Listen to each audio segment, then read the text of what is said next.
right, y'all, that is y'all 11 minutes after the hour. Even this morning, we got the one and only Euro. Euro, good morning.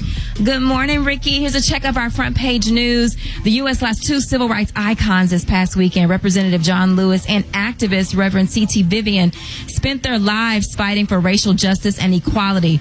Democratic leaders are going to meet today to consider a nominee for that congressional seat left vacant by Representative Lewis.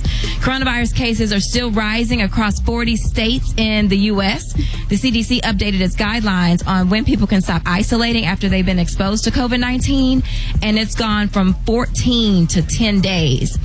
In other news, tens of thousands of workers in more than 25 cities are expected to walk off of the job today in what's being called the Strike for Black Lives. Now, this is in honor of George Floyd. The workers are going to strike for roughly 8 minutes in protest of systemic racism and economic inequality. Breonna Taylor's mom has filed a lawsuit, and in it says that Breonna was actually alive about 5 to 6 minutes after police shot her, but no one rushed to her aid. And in Georgia, Mayor Keisha Lance Bottoms, who's facing a lawsuit from the governor over her mask mandate, says that as part of the lawsuit, Kemp is trying to block her from speaking to the press. Hot mess. That's a check of your front page news. Rock T, what's going on in sports? Well, let's start off with the NFL, man. They're leaving it up to individual teams as to how many, if any, fans can attend games this season. The Las Vegas Raiders are leaning toward having no fans. Matter of fact, many of the big star players are speaking out, still very concerned and scared about trying to play football this season with COVID-19 still out there, of course. Quarterback Russell Wilson tweeted himself, "Listen, I'm concerned, but my wife is pregnant. We still want to play football, but very concerned." In the meantime, Major League Baseball is discussing how many ways that they can support and incorporate social justice elements into their sport. And last but not least, James Harden is getting dragged for wearing a Blue Lives Matter alleged handkerchief or mask over his face yesterday. So he's explaining what that was, but they kind of dragging him a little bit across social media. So I got more on that coming up next hour in the sports report, so stay tuned for that. Gary with the T, what's going on there, man? All right, y'all, we are still praying for Nick Cannon, y'all. Now, Nick Cannon recently apologized, y'all, to the Jewish community for calling black people the true Hebrews, y'all, on his Cannon Class podcast while discussing conspiracy theories about the Rothschild banking family and the origins of white people with former Public Enemy guy member Professor Grip. Well, y'all, now Nick meltdown, honey. He had a meltdown, and it's very sad. He said, y'all, quote, he said, "I hurt an entire community, and it pained me to my core." He said, "I thought it couldn't get any worse. Then I watched my own community turn on me and call me a sellout for apologizing." He said, "Good night, enjoy Earth." Wow. Yeah, you know.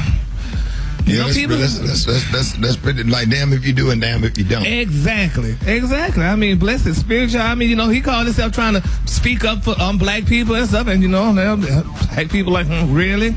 You didn't sold out because you apologize. So what do you do? I mean, I don't know. Yeah. But we just got to keep him lifted up in prayer, y'all, and see how this all turned out, because this is becoming very crazy, y'all. Insensitive. Exactly. So, you know, I guess he said to hell with y'all, but then, you know, he was allegedly talking about committing suicide, and I know one of his friends committed suicide this past weekend, so it's just a lot going on, y'all. We're going to have to follow these stories. The color today is one of my favorite colors. My color today, y'all, is passion fruit. On the high end, you say passion fruit, and on the low end, you say beautiful yellow. That's your color for today. Now, Brad, what's going on with Kanye West? Oh, Lord. He got something to say about Harriet Tubman, and he got something to say about abortion. I'm going to tell you all about it in the hot spot coming up next, y'all. It's the Rickey Smiley Morning Show. Hot spot. Drop it like it's hot. Drop it like it's hot. So hot and that's hot. You can catch me at the hot spot. It's the BR18. Oh, yeah, y'all, Rickey Smiley Morning Show. It's the bottom of the hour. Brad got your hot spot. Good morning. Good morning, Ricky. Good morning, everybody. I'm your girl, Brat Tat Tat, and this is the hot spot where we bring you music, movies, and more. All right, let's get off into this thing. Kanye West held his first presidential rally in South Carolina, and he made some remarks about Harriet Tubman that people were shocked about. Here's what he said. Harriet Tubman. Well, Harriet Tubman never actually freed the slaves. She just had the slaves go work for other white people. Why? Sound like some of these damn weird ass. Why? That's the point. It's ignorant. Like Donald Trump probably called him and told him to do all this to try to split up the black vote. I don't see nobody black vote for him anyway, not from what I see on social media. What'd you say, Kay? I said I don't even know.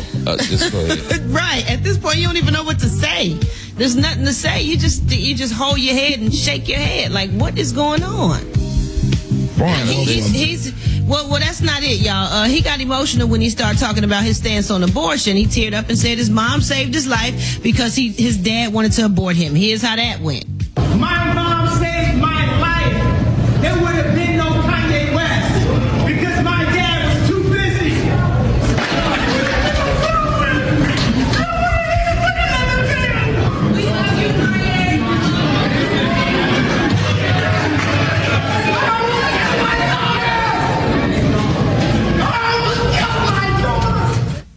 It's plain and simple. He just need therapy. Yeah. Right. He need therapy and stuff. If anybody really loved him, they would get him the help he needs. Right. The man is obviously going through some kind of a psychotic event. Right. Well, y'all, he continued to say in the Bible, it says, thou shalt not kill. He said, I remember my girlfriend, now wife Kanye, called me screaming, Kim Kardashian called me screaming, crying. She said, I'm pregnant. She said she was pregnant for 1 month and 2 months. And in the third month, they talked about not having this child. She had the pills in her hand, he said. This is too much personal information, by the way. He also said that he and Kim were in the Paris apartment where his wife was robbed. Kim was in the Paris apartment where she was robbed. The screen went black and white, and God said, if you F with my vision, I'm going to F with yours. I called my wife and said, we're going to have this baby. We're going to have this child. He also said, even if my wife were to divorce me after this speech, she brought North into the world. Man, after this rally, people on social media went crazy, and everybody had concerns for his mental health. He needs to definitely get some help. I'm going to wrap up the hot spot right there, y'all, because it is disturbing, and we're going to have to come back with a better hot spot because I don't want to talk about this mess no more. To get caught up on those stories and more, you can go to RickySmileyMorningShow.com. Coming up next, we got Rock T's Joke of the Day, and in the meantime, in between time, hit us up for them wake-up calls. 1-866-9-RICKY. That's 1-866-9-RICKEY. It's the Rickey Smiley Morning Show. 27 minutes.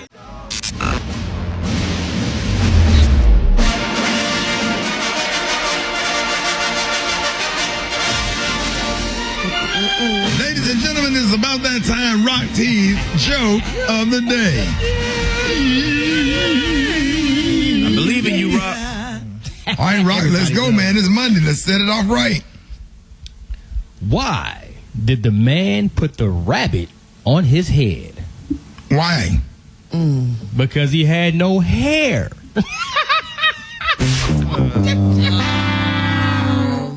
Coming up, I got your wake-up calls. Get in 866-9-RICKY. 866-9-RICKEY. Pretend that did not happen. More Rickey Smiley Morning Show. Coming up. What a damn waste of air.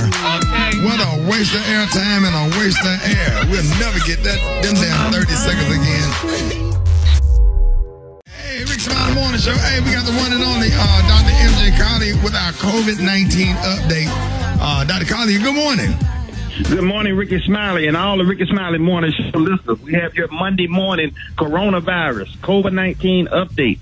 And let me tell you, Rickey, it's been exactly 180 days since the first documented case of coronavirus in the United States. So they gave credit to January 21st. But remember, it's actually thought that we might have even picked this up back as far as early as September of 2019. But we'll go with what's on the documented dates, January 21st. So we're 6 months in.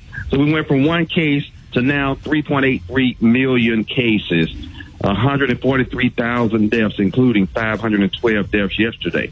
So, so the virus continues to do what it's doing, and it's thought that something as simple as a national mandate to wear masks could change this. We could really stop the transmission of this virus if we could do that for as little as 4 weeks.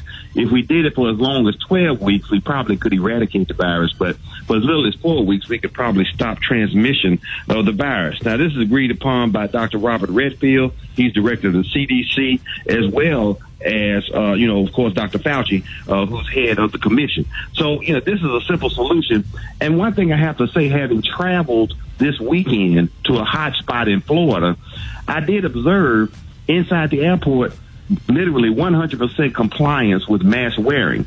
So So people can wear masks, and in Florida they have certain things mandated to stop the transmission, such as a 10 p.m. curfew, people wearing masks when outside and not in people in different social groups. So that changes how people respond, and the rates, of course, will stop or slow down tremendously.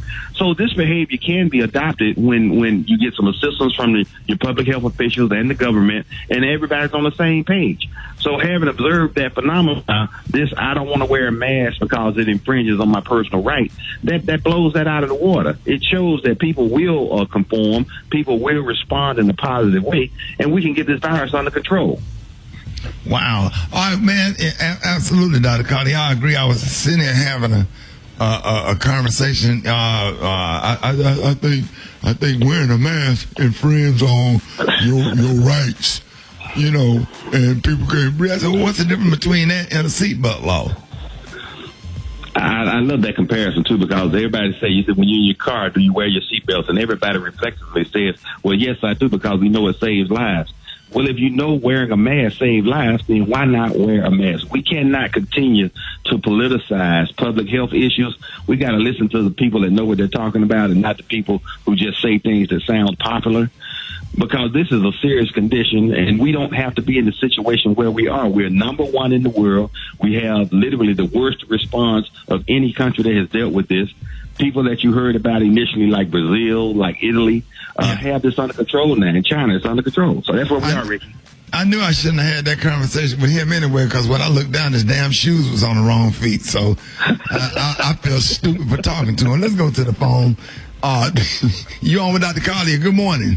No, my question is why they are not emphasizing the need of goggles. And also, I heard somewhere that you shouldn't wear open-toe shoes, something the virus can give you some kind of infection on your feet. Huh? Well, that I'm not aware of, but on the ground, when people cough or sneeze, the virus collects on the ground. So the bottom of your shoes can definitely carry and transmit the virus, say from indoors, outdoors, to various places. That has been confirmed and documented, particularly in places like the hospital environment where there are high concentrations. So we need to do that. And so you have heard about people wearing goggles, but goggle wearing does need to be mandated. I think that would help tremendously. You've heard me say that you're only covering 50% of the problem when you cover your mouth and your nose. If you cover your eyes, which have a high susceptibility and receptors on the cornea of the eye to take the coronavirus in, that you can protect yourself from that. All right, Dr. Cardi, let everybody know we got 30 seconds what they need to be taking, where they can keep their immune system up, where they won't get coronavirus, or if they do get it, it'll pass through their body like a fart in the wind. Well-documented case of vitamin D is the best supplement. It's an article right now that states that if we could get everybody in the United States to increase their vitamin D up to a level of 40, the normal level is 30 to 90, that we could stop this virus. So take 5,000 international units of vitamin D daily. Take a zinc supplement. Rickey Smiley Morning Show, baby.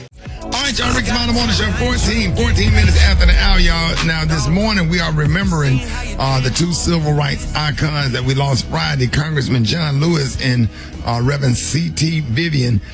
Check out this old clip from 1965, courtesy of the Huntley Film Archives. Black people in Selma, Alabama are lined up in front of the courthouse trying to register to vote, but Sheriff Jim Clark, a staunch segregationist, won't let them in. And Reverend C.T. Vivian of the Southern Christian Leadership Conference tells Clark that he is breaking the law. This courthouse does not belong to Sheriff Clark. This courthouse belongs to the people of Dallas County, and these are the people of Dallas County, and they have come to register. And you know this within your own heart, Sheriff Clark. You're not as evil a man as you act. You know in your heart what is right. You just refuse to do it because you want these people behind you. And as sheriff of this county, if you're deeply concerned, you will go call the registrar rather than keep people from standing inside.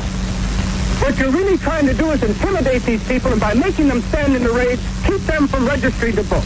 And this is a kind of violation of the Constitution, the violation of the court order, the violation of decent citizenship. You can turn your back on me, but you cannot turn your back upon the idea of justice.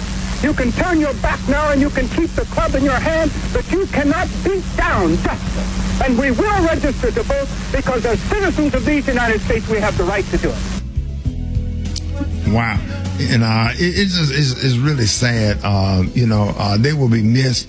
We lost 2 civil rights giants, and they got a mugshot photo where they went to jail on the same day, and whoever would have thought that they would pass away on the same day. I never had the opportunity to meet Congressman John Lewis, but he was everywhere, and I see so many pictures on social media where people have met Congressman John Lewis and C.T. Vivian and have taken pictures with them. I think I met C.T. Vivian over in Nassau, Bahamas. I was hosting this event that Andrew Young was at, and Dr. King's youngest daughter, Bernice King, was there, and I think he was there. I have to go back and look through my pictures, but what a pleasure, to have giants like this, and that people have opened doors for us. That's why I have to say, as a people, we just have to do it better. And at some point, we're going to have to sit down and have a conversation about some of the things that we do in our own communities that's just absolutely disturbing. And because so many people have died and made ultimate sacrifices for us to have what we have. And some of our civil rights leaders are rolling over in their graves. They see the way some of the things that we do and how, but you can't have a conversation because you get canceled or you get dragged, or as they say, dragged on social media and all that stuff, man. But we have to be responsible. 5 people in our household, 2 of us are victims of gunshot. 5 people in my household, 2 of us out of 5 people are victims of gunshot wounds from people that look like us, from the community which we have served for years. Stuff like that, and the stuff you see on social media with people fighting in an apartment complex, the way we dress in public, in the airport and stuff. And all these people like John Lewis and C.T. Vivian and Medgar Evers and Dr. King and Malcolm X and Rosa Parks and Fannie Lou Hamer, and I started crying when I mentioned those names, and Reverend Edward Gardner and Andrew Young and all of the people that just went out and made sacrifices and was dogged out and spit on and bit by dogs, had dogs sicked on them and hose pipe shot on them, just for us to have what we have and for us to be doing some of the things we're doing. And I'll say this, and I'll close with this. We're going to have to change the mindset. The music, some of the music that we play, you don't hear this music on white stations. You don't go to hits 97.1 and hear them dogging out our black women and dogging out white women and referring to white women as B's and H's and stuff and guns and stuff is sensationalized. It's a mindset that we have and stuff. And, we grew up, we liked Tupac and Biggie and stuff like that. And I still like hip hop. I ignore the word, but I sure be, listening for the beat, because I'm a big fan of the Baby. But I just wish a lot of these rappers, man, just kind of curve some of the things that they say and some of the stuff that's getting into our youth and stuff. And people think that this is the way that it's supposed to be. So rest in peace, man. C.T. Vivian and John Lewis and all of the civil rights giants that have opened the doors and the opportunities and given us opportunities we never would have had it not been for them. I just want to say that and express that this morning. More Rickey Smiley Morning Show coming up. Hold it. He's half man, half woman. It's Gary. I want to hip you to the team. It's Gary, baby. All right. 4 minutes after the hour, Rickey Smiley Morning Show. What up, Gary? Good morning, Ricky. Good morning, America. Good morning to you. It's Monday, a beautiful, beautiful day in the neighborhood. And here's what's happening in celebrity news, y'all. Tamar, y'all, it's being reported that Tamar sent a message to WeTV, y'all, weeks back saying that she was suicidal. Now, they're saying that WeTV executives sent a message to employees, including the Braxtons and her family, outlining the company's efforts, y'all, to support the black community. Now, according to page 6, they're saying Tamar responded by saying, "We fight with each other, we betray each other, and now we're physically assaulting each other, all happening because of your show." That's Braxton Family Values, which has chosen to show the absolute worst side of a strong, independent, and successful African-American family. A show, y'all, that she created, honey, to showcase a strong black family as a beacon of hope for all the young black girls and boys out there. Instead, she said today, honey, did some things, honey, went into said coaching some things and found the worst in each other. Now, she said she added y'all that the final stake into the heart of my family was the day you dug up a secret I had never shared with anyone, a secret I was so ashamed to talk about that I hid it even from my own mom. The fact that I had been assaulted and raped repeatedly from age 6 to 16. She said sometimes multiple times a day. Now, they were saying Braxton said that producers had exposed it on your show in front of my entire family and 100 crew members. And she said they broke that day and it considered her and herself ending her own life. And she said she just felt ashamed and it just went on. And she said it ended with an email by saying, I have news for you. Today, I take my power back. I will no longer tolerate being oppressed. I am asking you to break the chains now and let me go. I am suffocating. I can't breathe. Unquote. So, I don't know. It's a lot. I just hope she gets better and, get through what she, what she's going through. And get some help. Yeah, absolutely. Yeah. Everybody go through stuff and depression and mental health. That's why we talk about therapy on this show. Yeah, and it has to be, mental health is serious. Yeah, it has to be tough for her because, when she got into all her deals, I do believe that her husband was her manager. So he probably took most of everything or had everything in his name. Because I read something where she wrote, I wrote the theme song or something. Yep, where's the coins for that? Mm-hmm. So, I'm sure he had his name on everything. I remember when she first did The Real, I think his name was on there as an executive producer. So, and he managed Lady Gaga and he managed Toni Braxton. So he's been in the game for a minute. He probably took a lot of credit for things that she did. I don't know for sure, but I'm just saying, things like that can really make you lose your cool because I put in all this work. Why ain't my coins as big as this next person's coins? And I made it happen for everybody.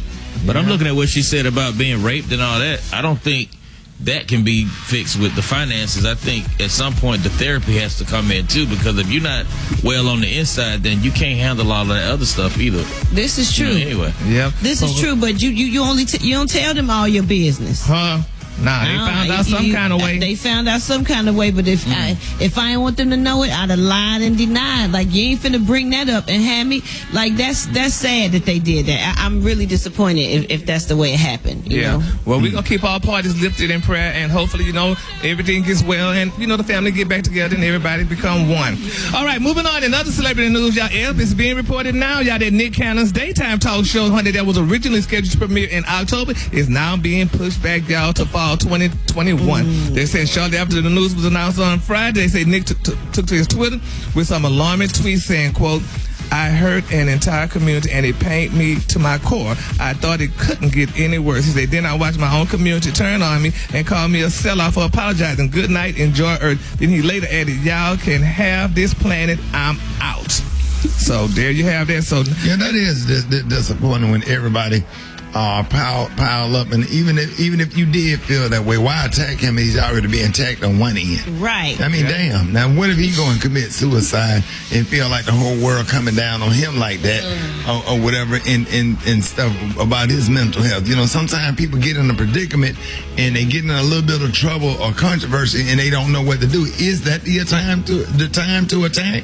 or is that the time to wait and see and let everything cool off and say, hey, Nick, if it was me, I probably would not have apologized for that, but just to pile up on somebody. They already fighting on one end.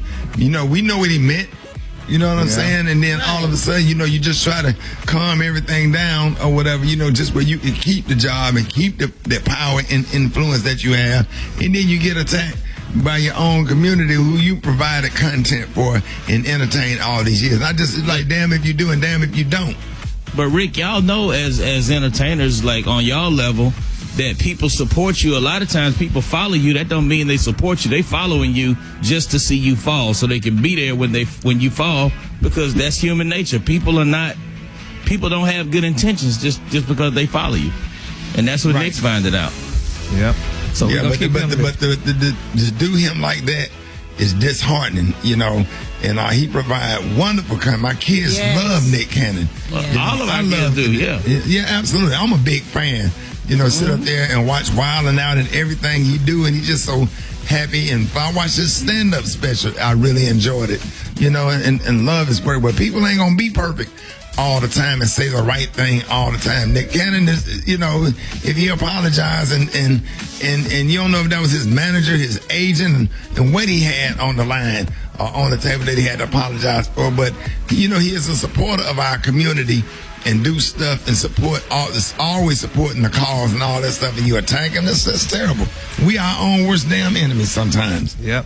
All right, now, and the color of the day is one of my favorite colors. My color of the day is passion fruit. On the high end, you say passion fruit, and on the low end, you say beautiful yellow. That's your color for today. All right, y'all give it up for Gary with the T. All right, I got your wake-up calls. Get at me, man. The phone lines are wide open. Wake-up calls, 866-9-RICKY, 866-9-RICKEY. Rickey Smiley Morning Show. All right, Rickey Smiley Morning Show. It's time for the wake-up calls. Get at me, 866-9-RICKY, Rickey Smiley Morning Show. Let's go. Wake up. Hey. Get yourself together, cause he woke you up this morning, slid you in your house shoes up and be better. Wake up, encourage each other and be productive. The Rickey Smiley Morning Show, wanna know where you calling from, so come on and tell us and just wake up. Hi, my name is Jack, calling from Lorain, Ohio. I like to wake up my lady Tasha. Wake up, wake up, wake up. Good morning. This is Sophia Holiness calling out of Tyler, Texas. I want to say good morning to the Rickey Smiley Morning Show and everybody out there. Wake up, wake up, wake up. Hey, this is Larry McCray calling from Harrisburg, Pennsylvania. I want to tell everybody, my sister out in Minneapolis, Minnesota. Cynthia, wake up, wake up, wake up. Say, wake up, wake up, wake up to my brother Kelvin Pierce in Orlando, Florida. Get up, child, get up. This is Valerie Gibson of Lynette, Alabama. I want to tell everybody at Alabama State University, wake up, wake up, wake up. I love you, Ricky. Love you. What's yours? Cause we gon' let them know. Hey, let's go.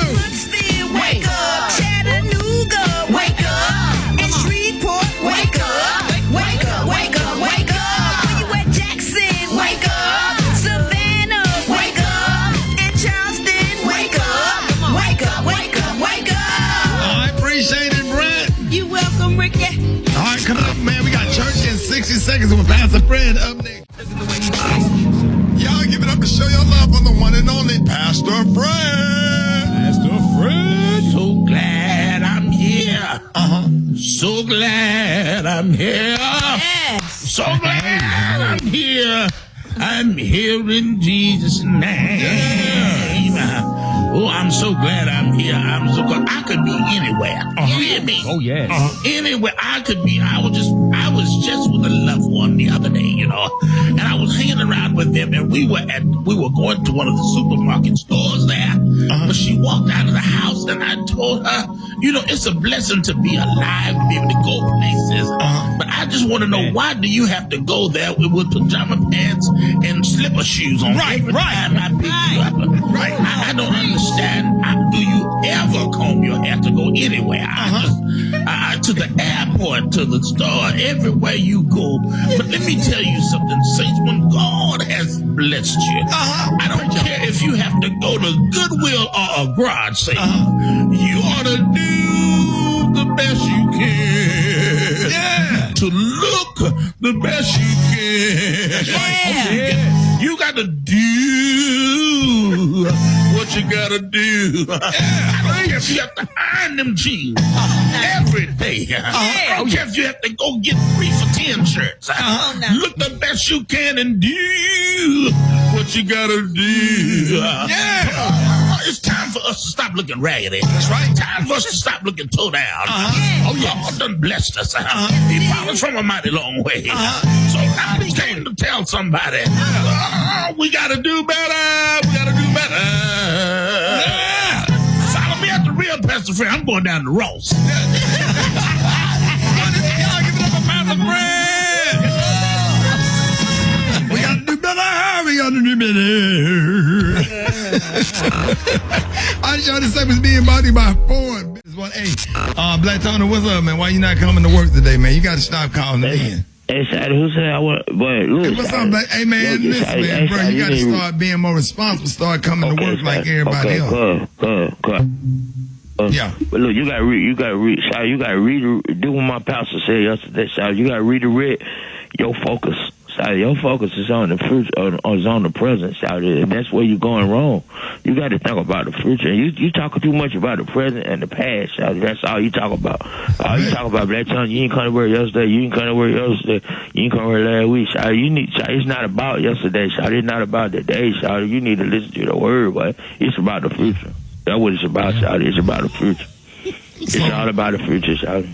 So you went to church yesterday? Yo. No, don't be sitting up here talking about he got a good point. So you went to church yesterday, and your pastor was preaching about, like, what's some of the things? He was talking about Shawty. He was talking about Shawty. The world has got too much going on today, Shawty, and it's called folks. It's because folks is focused on everything right now. Because folks selfish and they only think about what's going on right now with them, but they're not thinking about the future, Shawty. Because the future, that's where I believe the children are the future. And, we got to teach them where and let them lead the way. You know what I'm saying? So that's what we got to do. And that's what you got to do, Shawty. You got to let me lead the way, Shawty, and let me be in the future. And that's what I'm trying to tell you about work, Shawty. You got to let me be in the future. So are you coming to work today? Are you coming to work today? No, but in the future, I'll be there. What's up? Get out of bed. All right, y'all, this morning we're going to be remembering the two civil rights icons that we lost Friday, Reverend C.T. Vivian and Congressman John Lewis. In this clip, Congressman John Lewis speak at Oakland's Martin Luther King Jr. Freedom Center about the decision early in life to get into good trouble. When people visit Montgomery, visit Tuskegee, visit Birmingham, I saw those signs that said white men, colored men, white women, colored women, white waiting, colored waiting. As a young child, I tasted the bitter fruits of segregation and racial discrimination, and I didn't like it. I asked my mother, my father, my grandparents, my great-grandparents, why segregation, why racial discrimination? And they would say, that's the way it is. Don't get in the way, don't get in trouble. But one day in 1955, at the age of 15, in the 10th grade, I heard about Rosa Parks. I heard Dr. King speaking on old radio. The leadership of Dr. King, his words, the action of Rosa Parks inspired me to find a way to get in the way. I got in trouble. It was good trouble. It was necessary trouble. Barbara Lee, Mayor Harris, been getting in trouble. I have the feeling that here today, we're too quiet. We're too quiet. We need to make some noise. We need to find a way to get in the way. We need to find a way to get in good trouble, necessary trouble, if we're going to save America. Well said. Rest in peace, Congressman, civil rights leader, civil rights giant, John Lewis. And, we got a lot of work to do. It's time for the next generation to step up to the plate and, lead us forward. We got a lot of challenges ahead of us with police brutality, crime in our own communities, and we just got a lot of work to do. We are not there yet. And but I just thank Congressman John Lewis and C.T. Vivian and all of the civil rights leaders, Rosa Parks, Dr. King, Malcolm X, Medgar Evers, Fannie Lou Hamer, all the ones who have made their life to put up the fight, just where we can be able to do what we have to do. And that's why we have to do better. We have to get out and vote. We have to show up to the polls and represent and keep our communities clean and keep our communities safe and get involved with the schools. Something, man, I tell you, one day we're going to have a conversation and we're going to talk about some things that we don't show up for and some things that we line up for where the line is wrapped around the building and talking about priorities and stuff, because if we don't get to a certain level, man, it's going to be hard for people, for us to expect people to respect us, which they should anyway, because we're human beings. But boy, we got to have a conversation, but I know that's not the topic or whatever, but we just appreciate and we love and rest in peace, Congressman John Lewis. All right, Rickey Smiley Morning Show. Gary got the tea and the clue of the day. Coming up next, what you got, Gary? Coming up, y'all, Keke Palmer breaks her silence. Oh, my God, I'm going to tell you what she has to say next. Rickey Smiley Morning Show. He's half man, half woman. It's Gary. I wanna hip you to the T. It's Gary, baby. All right, Rickey Smiley Morning Show, the same as me, and brought to you by Simple Mobile. That's right, y'all. At the, you get the no contract advantage with no mystery fees, no activation fees, and no contract ever. Simple Mobile. Out with the O, in with the simple terms and conditions at simplemobile.com. 6 minutes after the hour. Gary, good morning. Good morning, Ricky. Good morning to you. It's Monday, a beautiful day in the neighborhood, and here's what's happening in celebrity news, y'all. Keke Palmer. We all know Keke Palmer. They're saying, y'all, that she is breaking her silence, addressing the cancellation of Strahan, Sarah, and Keke. Now, they're saying that the actress, TV host, and singer reposted a meme, y'all, that had been circulating, suggesting that because Keke Palmer had become more vocal, y'all, with her social justice issues, the show may have been canceled. But she, honey, they say, girl, you're getting too black.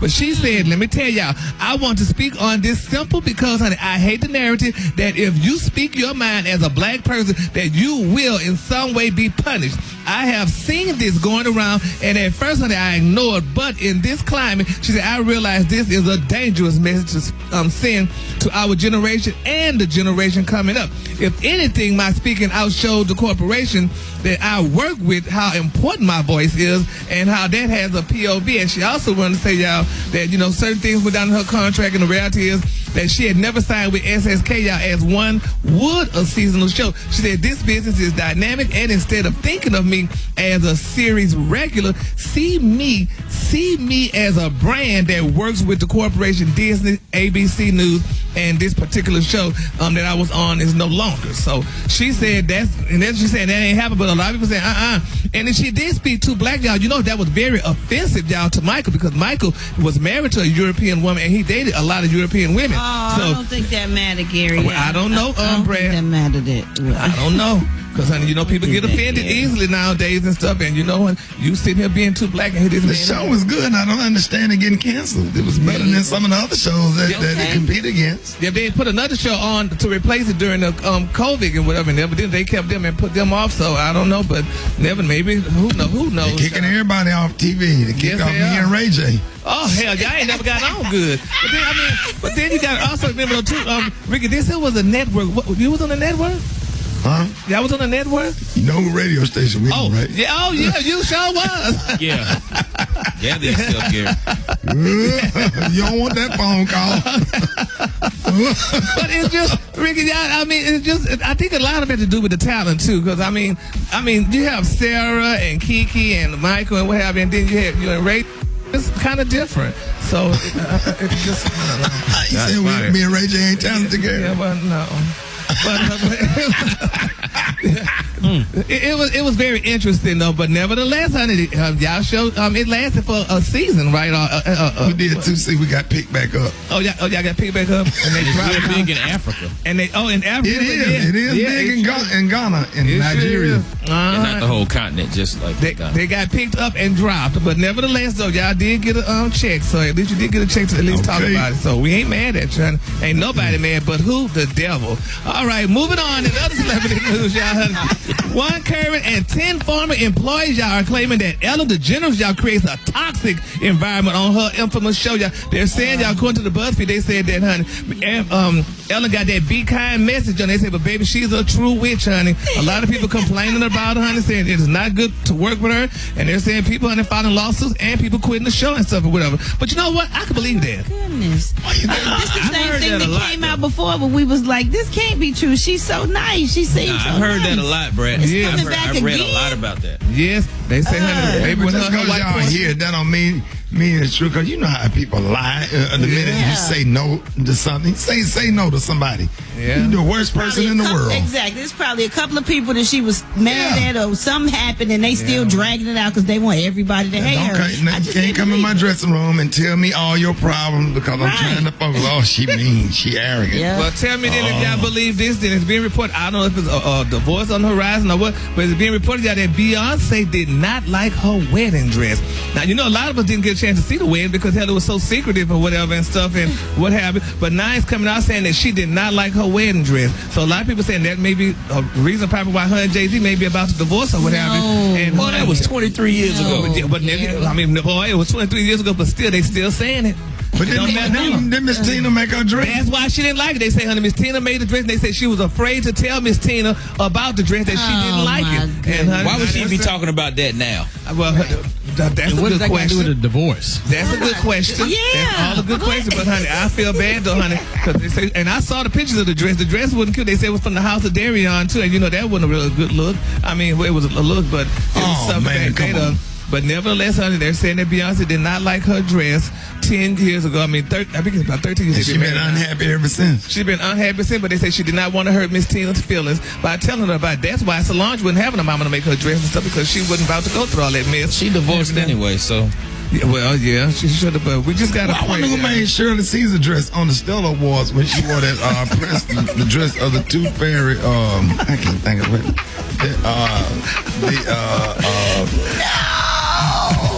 She came out there, sunbeaming, screams. Miss Mariola. Who made the dress? Miss Mariola Brooks. Oh, you know it, for real? Mm-hmm, that's what they said. Yeah. The color today had it. You know what I'm talking about, Gary, the dress? Yes, I know the damn fairy tale dress. She had they had this girl. They had Shirley Caesar in a dress, honey, looking like she was 30, honey, in a dress, honey, for a girl like the fairy from the wind. Like she was about to twinkle away, girl, the girl from Walt Disney. But anyway, the color of the day. The girl from Walt Disney. You know Walt Disney first come on, girl, Tinkerbell be twinkling away, honey. The whole dress is made out of church. Yes, baby. Yes, baby. They say, girl, we're going to give you some net, girl, and you're going to twinkle away, honey. Maurice by the Morning Show coming up. The Rickey Smiley Morning Show. It's the front page news. It's what's trending now. All right, y'all, Rickey Smiley Morning Show, 24 minutes after the hour, y'all. This segment's being brought to you by Urban One. We have the power to change the course of history. So make sure your voice is heard with your one vote. Go to newsone.com/vote and register to vote. All right, appreciate that, man. Ladies and gentlemen, you have seen this man on the front lines of Black Lives Matter movement, bringing attention to police brutality and social injustices all across the country. Y'all, please help me in welcoming social activist and author Sean King. Y'all, come on. Sean. Hey, Sean, good morning, man. Yeah, good morning, y'all. Good to talk to you, man. I've been praying for you and your family, too, bro. Good to talk to you. Hey, Sean, I appreciate that, man. I've been praying for you. I'm always praying for you because I follow you on Facebook and on Instagram, man. It's like you like a lightning rod. You be taking it to them. You know, there's a lot going on. We got a lot of little stuff to unpack, man. I'm just happy to have you here, man. So, no, I'm glad to be here with you, man. Yes, sir, man. This past week, we lost two heroes, Congressman John Lewis and your Alpha Phi Alpha fraternity brother, Reverend C.T. Vivian. I didn't even know you was Alpha, Sean. No, I'm not an Alpha, man. Okay. I'm not an Alpha. Yeah, no, I thought that on it, but I love C.T. No, I love C.T. Vivian, man. I got a chance to meet him when I was at Morehouse, and no, he was a legend. You know, he wasn't as nationally known as John Lewis, of course, but man, he was indispensable. Right. Now, what would you say is the most important lesson that you learned from them? Oh, man. I mean, I think more than anything else, just resiliency. You know, not only did both of them live long lives, but, I mean, they pushed through so many obstacles and barriers.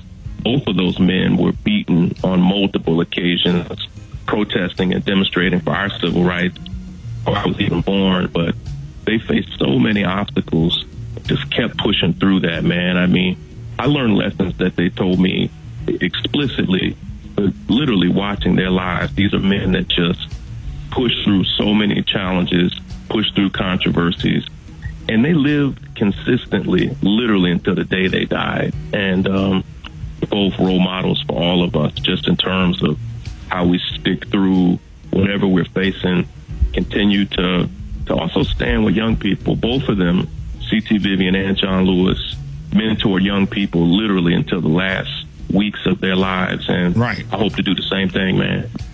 Now, Sean, with all the police brutality is going on, you know, the videos that you post on social media, you know, shootings, cops laughing about shooting rubber bullets. The recent one with the cop just kind of looked in the camera before he just attacked this man, you know, as he sat in his car. You know, how do we fix a broken system? Well, one of the things I try to tell people, Ricky, is actually that this system's not broken. And let me tell you, because it's not a distinction without a difference. A broken system would be a system that was actually well designed and it kind of deviated from its purpose. This system, Ricky, is actually functioning exactly the way the people who built it designed and intended it to function. So it's not broken. It's actually firing on all cylinders. And that's a big difference, because this system needs a complete overhaul. We have to actually, it doesn't just need a body camera. It doesn't just need a few tinkerings. We have to tear this whole system down and reimagine what public safety actually means. And so when we talk about defunding the police, people who don't know what that means, what we're saying is, if you go to your city or your county, the city budget of most cities gives almost 50% of their budgets to police departments, and sometimes 2 and 3% to recreation, after-school programs, education. What we're saying is we need to kind of even have a massive budget reallocation, because these systems aren't keeping us safe, not our communities and anybody else's. And 25% of all people killed by police were having mental health emergency, and in some states as high as 50% now when it comes to mental health calls. Should it be like a 211? Like you got 911, 211. Somebody having absolutely. Talk about that for a second. Man, they don't ask no questions, Sean. They just shoot them down, and they claim that they feel like they're a threat, and somebody that got mental challenges and didn't take his medicine, now he's dead. Well, let me tell you, man, police departments and police unions, year after year after year, for almost 30 years now, kept asking for more work and more responsibilities. And mayors, including black mayors across the country, really obliged and said, okay, in some cities, including in Dallas, you now have police departments even overseeing pet control and stray dogs and just random issues, where when we were growing up, there were other departments for that.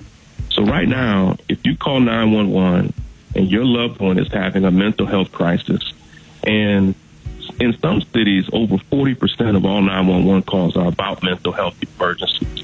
When the police show up, they haven't been trained for that. They're not doctors. They're not nurses. In some cases, they've had a 2 or 3 hour online video workshop to help them understand mental health crises. And when they get there, they're mainly trained on how to protect themselves. And they often end up shooting and killing people's sons and daughters, mothers and fathers, often fatally. In some states, over 50%, just as you said, man, over 50% of all people killed by police in that state were people who called 911 for help with their loved one who really needed a doctor or a nurse. And in some cities across the country, they're already developing just what you said, where when your loved one is having a mental health emergency or even a substance abuse crisis, if you're having any type of medical emergency even, we're saying we may need another number for that, so that it's not police that show up, but trained teams that have experts who understand it. I work with doctors and nurses all over the country, Ricky, and they tell me all the time, like, Sean, we don't have tasers, we don't have guns, and every type of mental health crisis that police deal with at home, doctors see those things in hospitals every single day. And they don't shoot anybody, they don't taser anybody, they don't choke anyone to death. Right. And sometimes these are people who, we have the training to regulate these situations. And what we see now is that police, they're not a body camera away from having a system that's just. We need a complete new system for mental health emergencies, for homeless people. They just show up and brutalize people, man. It's in a lot of departments, it's their default response. Right. Now, and you have a new book called Make Change. That's going to be coming out August the 4th. In your book, you talk about the lessons that you learned over the years. Now, what would you say, the most important? And then the second part, the most important one would be, in the second part of that question, if people want to pre-order your book, Make Change, or check you out on your book tour, where should they go? Well, yeah, thank you for asking, man. I spent nearly a year writing the book. I traveled to 47 different states working with organizers and activists all over the country. And the key lesson that I learned really is that change doesn't just happen. It has to be crafted. It has to come from deep strategic planning. It requires a high level of organizing.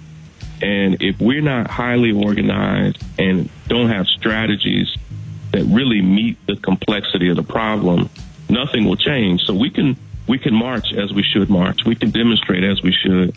We could have the top trending topics in the world. But if we're not highly organized and well strategized, those problems will persist. And the book, as you said, man, the book comes out on August the 4th. It's some of the most important work of my life.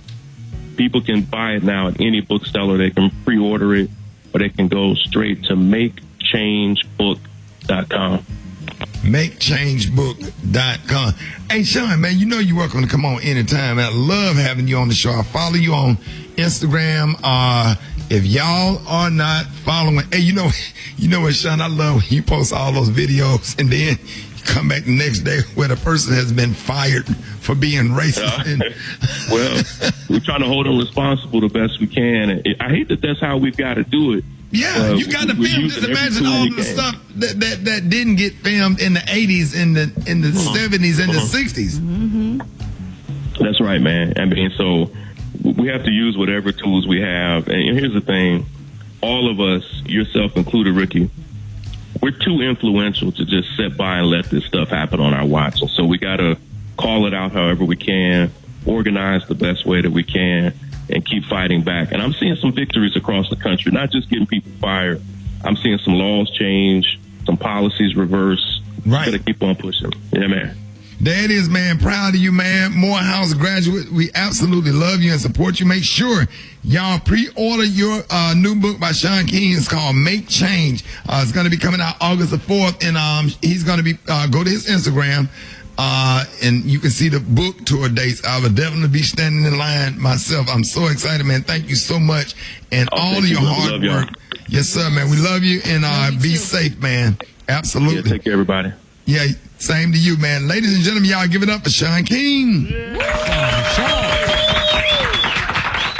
And we're going to be talking to Mark Morial up next, man. I'm so excited about that. Coming up, Rickey Smiley Morning Show. All right, y'all, please help me welcome the former mayor of New Orleans and former Louisiana State Senator, National Urban League President, and CEO Mark Morial. Every week, man, you know, we always excited about your weekly commentary on the state of Black America. And this morning, he's here to discuss the recent passing of civil rights icon Congressman John Lewis and Reverend C.T. Vivian.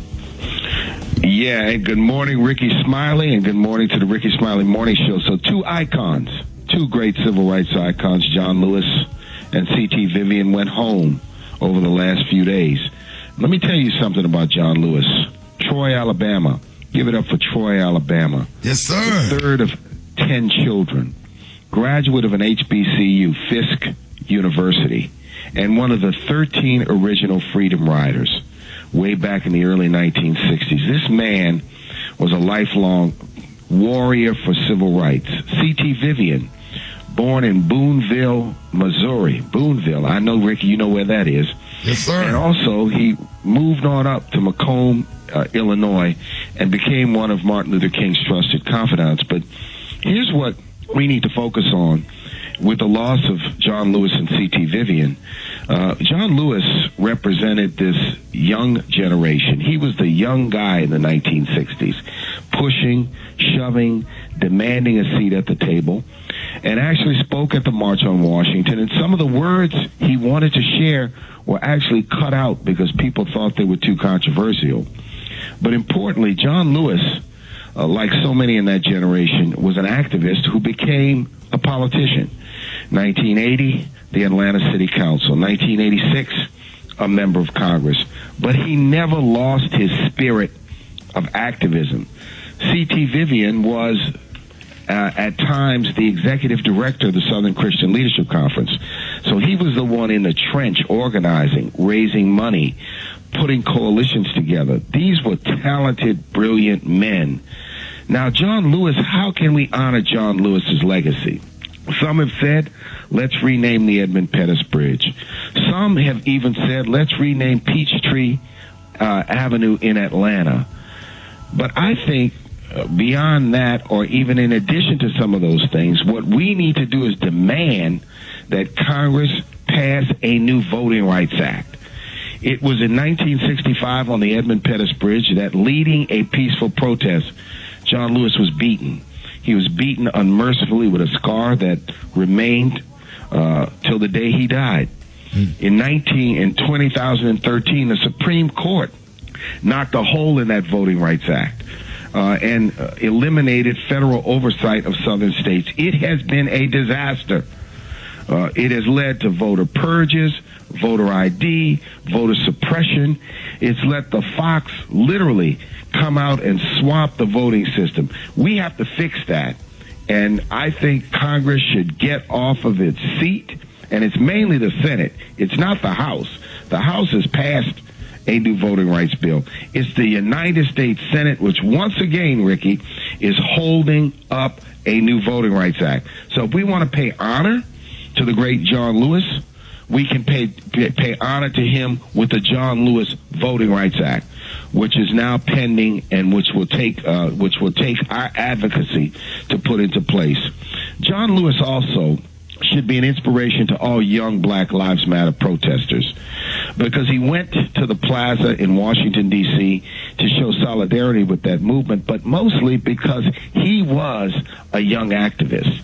He was one of the people, the students in the 1960s who formed the Student Nonviolent Coordinating Committee, which was an important member of the Big Six of civil rights leaders that led the march in 1963, but were also instrumental to the passage of the Civil Rights Act, the Voting Rights Act, and ultimately the Fair Housing Act, which we are fighting today to make sure that they are upheld and enforced. So in John Lewis and in C.T. Vivian, we honor two great giants, two proud Black men, two great Americans. We've got to stand on their shoulders, and we've got to honor their legacy with action. There it is, and this man. is the state of Black America. Yes, sir. Ladies and gentlemen, one time, the one and only Mark Morial. Yes, sir.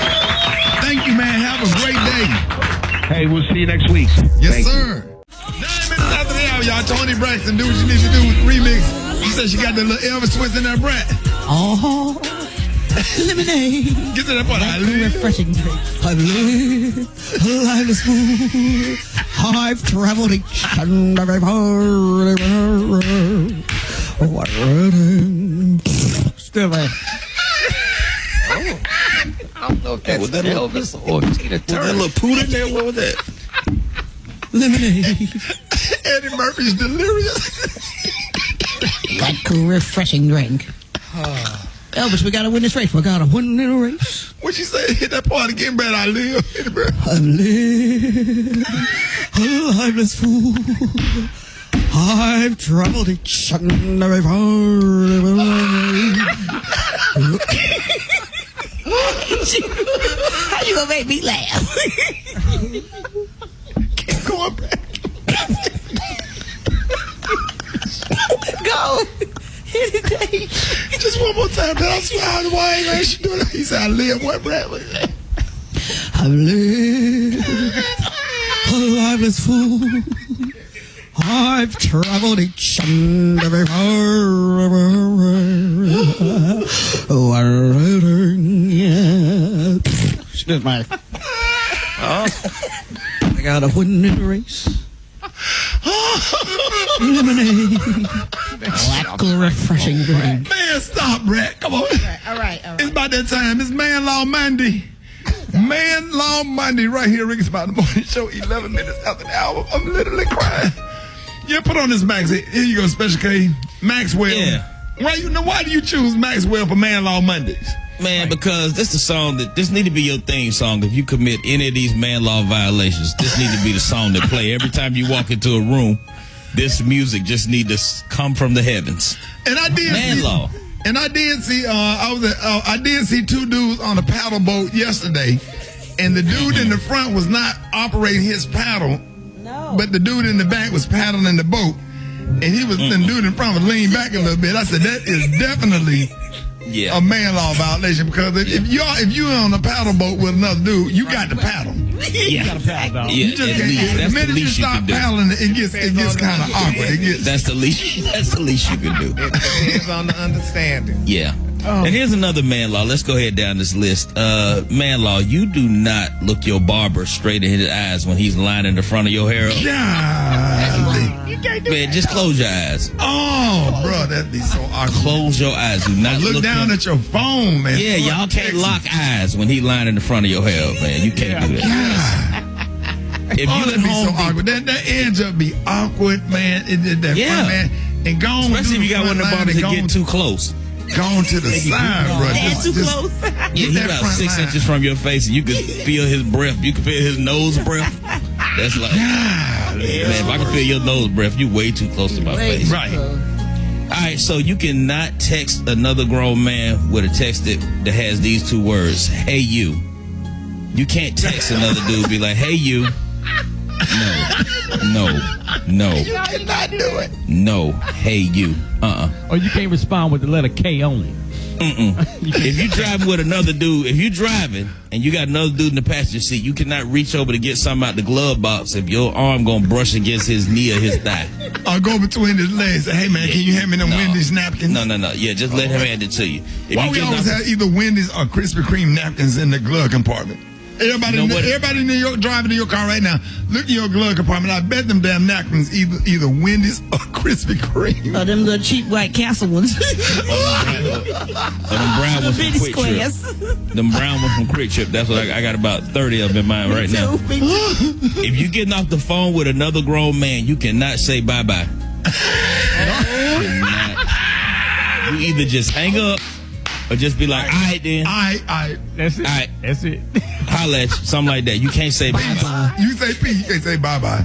Hey, Rob, another thing. You can't tell another grown man, bro, I had a dream about you last night. Oh. No, hell no. I don't care what the dream was about. You could dream y'all was fighting a dragon together. Don't tell him. No, you can't start it off with. If you said, you'd be like, man, I dream we were fighting. Now, can you say that? I dream we was fighting. Hey, Rick. Now, think about this one for a second. If you walking on this, because it's summertime right now, so you know a lot of people, we been out by pools and stuff like that around water. Right. If you're a grown man and somebody splash water at you, you cannot run away with your back arched.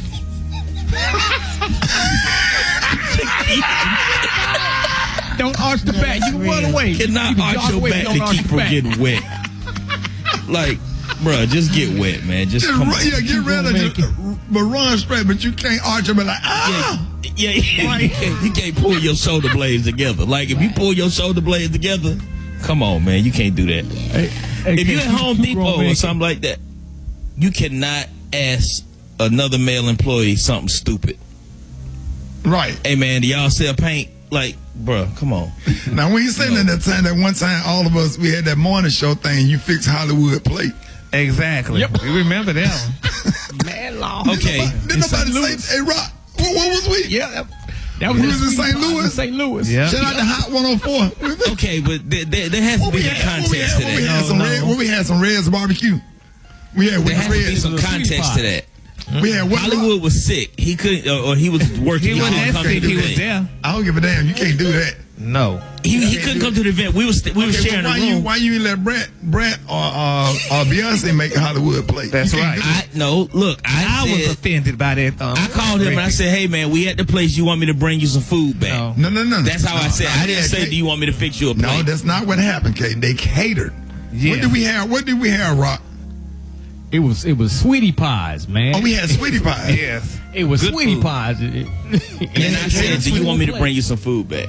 That's a difference. What did he do, Rock? It's how you add.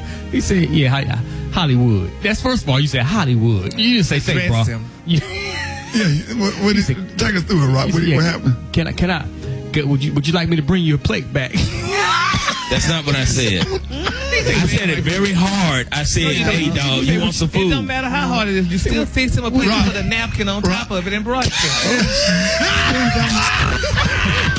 Rickey Smiley Morning Show, baby. Oh, yeah. I can't get it out of my head. Right there. That's the best part of that song. Boy, that song gonna be in your head all day. And this week, it's the blonde hair, blue-eyed soul edition. And it goes a little something like this.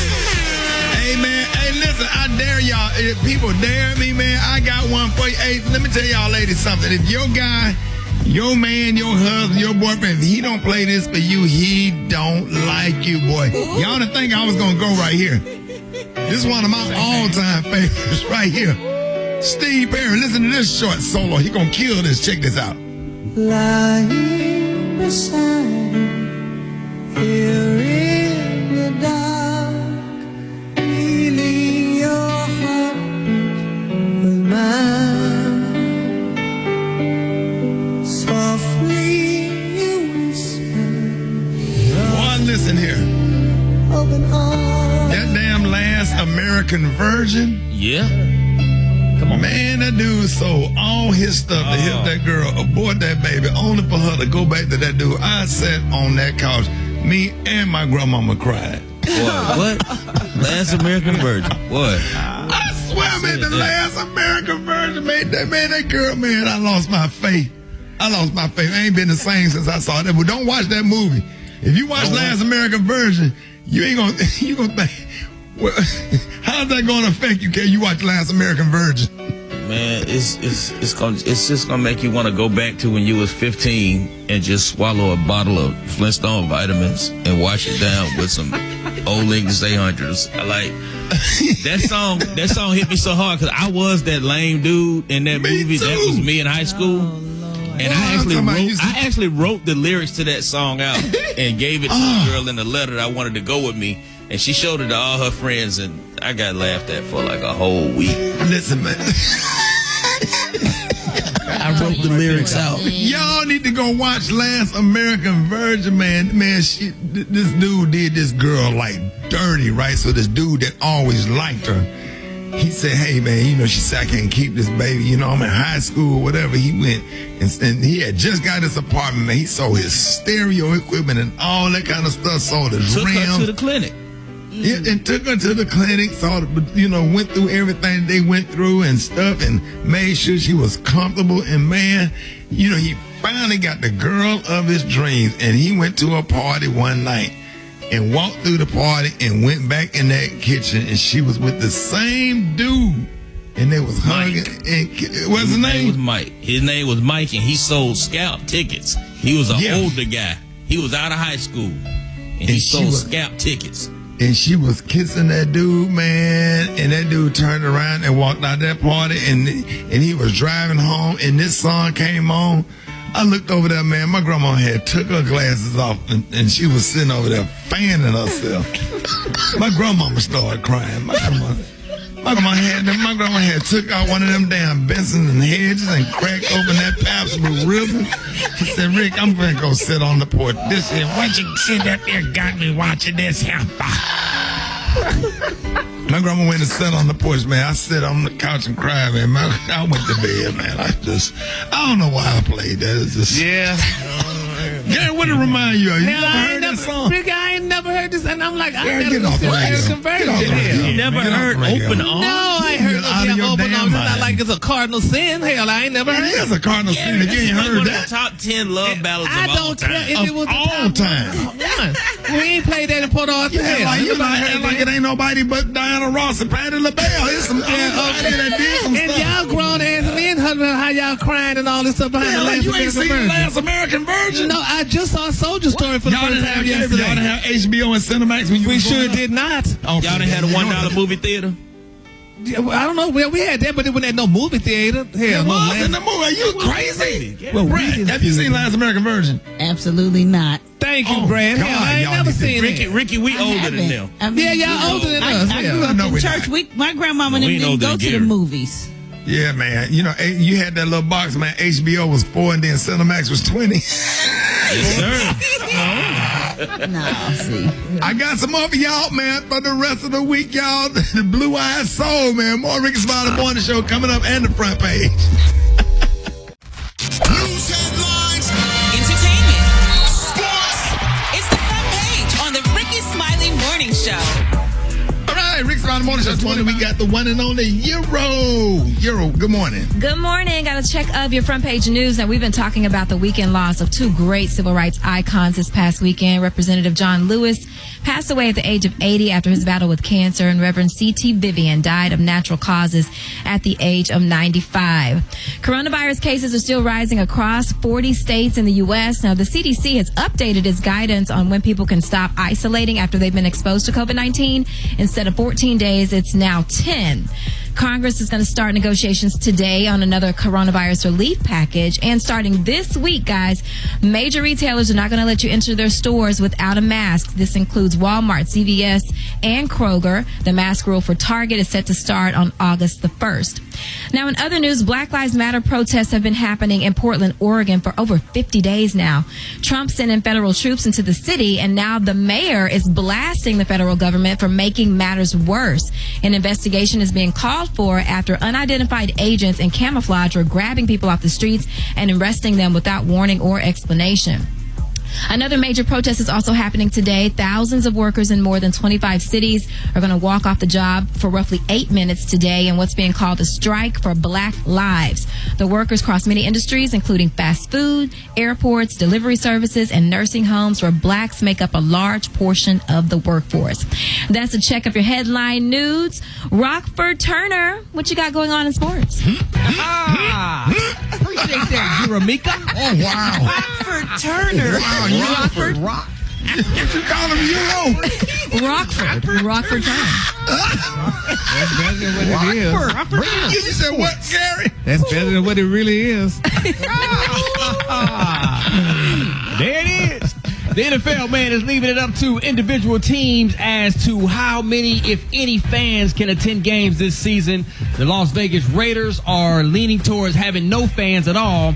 Matter of fact, many of the big star players are speaking out, still very concerned and scared about trying to play a football season this season with COVID-19 still out there. Matter of fact, quarterback Russell Wilson, he tweeted, "Listen, I'm concerned. My wife is pregnant, so like I've been saying the whole time, I don't think it's going to be a football season, not on the college level or in the NFL." Major League Baseball is discussing how some ways that they can support and incorporate the social justice elements into the sport of baseball. And last but not least, LeBron James' rookie baseball card, just if you guys want to know, went for a record $1.8 million at an auction over this past weekend, man. So there it is, man. The Brat, Ticket Attack, got the hot spot coming up next. What's up, y'all? Drop it like it's hot. Drop it like it's hot. So hot and that's hot. You can catch me at the hot spot. It's the BR18. All right, y'all, Rickey Smiley Morning Show. It's time for the hot spot. What up, Brat? What up, Ricky? Good morning, everybody. I'm your girl, Brat Tat Tat, and this is the hot spot where we bring you music, movies, and more. So let's get off into this thing. Beyonce, the Black is King trailer is out now. Parkwood Entertainment and Disney Plus released a new trailer and poster for the visual, which will premiere globally on July 31st on Disney Plus. The new film is based on the music of The Lion King, The Gift, debuting 2 weeks after the 1-year anniversary of the theatrical release of Disney's The Lion King. So the film reimagines the lessons of the 2019 blockbuster for today's young kings and queens in search of their own crowns. Black is King was filmed across continents, New York, Los Angeles, South Africa, West Africa, London, Belgium, and the special guests include Naomi Campbell, Tina Knowles Lawson, Lupita Nyong'o, Kelly Rowland, Pharrell Williams, Jay-Z, and more. So like I said, Beyonce dropped the teaser and she's narrating it herself, y'all. Here's some of what she had to say. Life is a set of choices. Lead. Unlock in the face of danger. Or be led astray. Run away and never return. Follow your light. Or lose it. You can't wear a crown with your head down. The question is, who are you? Don't never take my power. My power. Don't never take my power.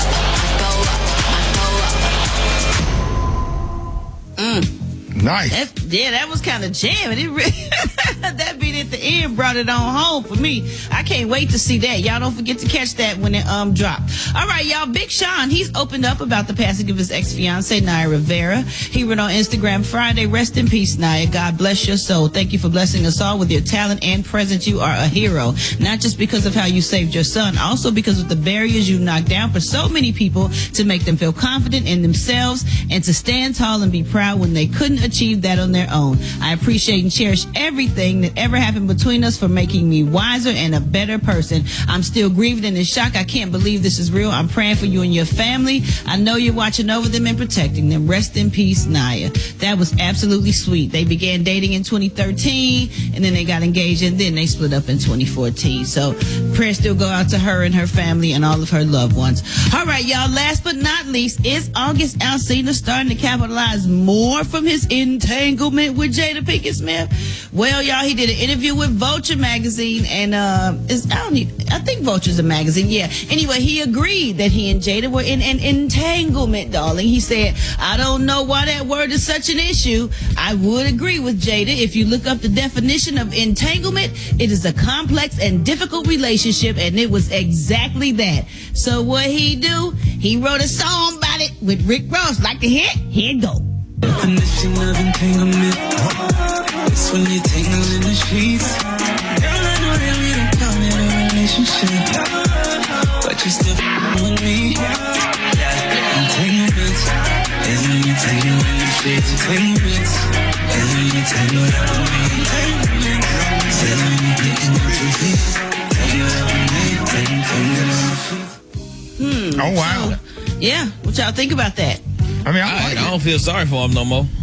It kind of changes things. It's almost like, was it promotion? Did you talk so you could drop your stuff? You know, like, which Yeah, would you're be so really, mentally really stressed and disturbed, uncool. but you can write a song with Rick Ross about it. Come on. And drop it like around now. You know, you release a song, but maybe it don't have to be the exact entanglement word. You making it look like this was blatant promotion almost, and it make us be like, looking at you with a question mark.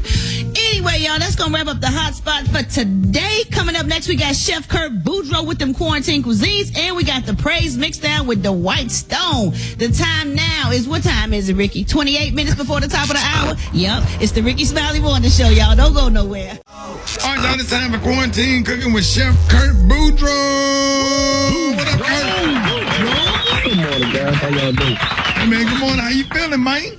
Oh, man, I'm good, man. What's going on? All right, man, chilling, just hungry. I know you got something over there. Yeah, the thing, man, I got some sticky, icky Asian wings. Some sticky, icky Asian what? Wings. Wings. Chicken wings. Yeah, I never had that before. How you make those? Well, first, preheat your oven at about 450 degrees and combine your ingredients with some honey, soy sauce, chili, garlic sauce, sesame seed oil, teriyaki sauce, rice vinegar, garlic, and an inch of ginger peeled and grated. Then you put that mixture over 2 pounds of chicken wings and bake it off for about 25 degrees in your oven. Right. After 15 minutes, you flip it over and let it go for the remaining time. And then the sauce will thicken up, man, and you just put it in a bowl and garnish with a little green onion and some sesame seeds, bro. And it's like a little appetizer, man, but a little different from your... Hey, Kurt, you ought to also do a video on helping people food prep and like what you taught me, how to cut onions a certain way and give people like some little skills on like some of that little culinary stuff. I can do that. Yeah, man, make a video on food or do one video on food prep and why you should food prep to cut your cooking time in half, and then do a video on how to cut up some of your vegetables and stuff, and why you cut them that way, and show them how to use a knife where they won't cut their fingers off and stuff. Like you showed me, you taught me a lot of stuff, man, that I use to this day when I'm cooking and preparing food. So just a whole separate video, get some onions and peppers and stuff and show people how to prep. And so this is how you prep. So when you cook, all you have to do is grab and just go and then cut your cooking time in half. Kurt, let everybody know how they can find the video to cook the sticky, icky Asian chicken.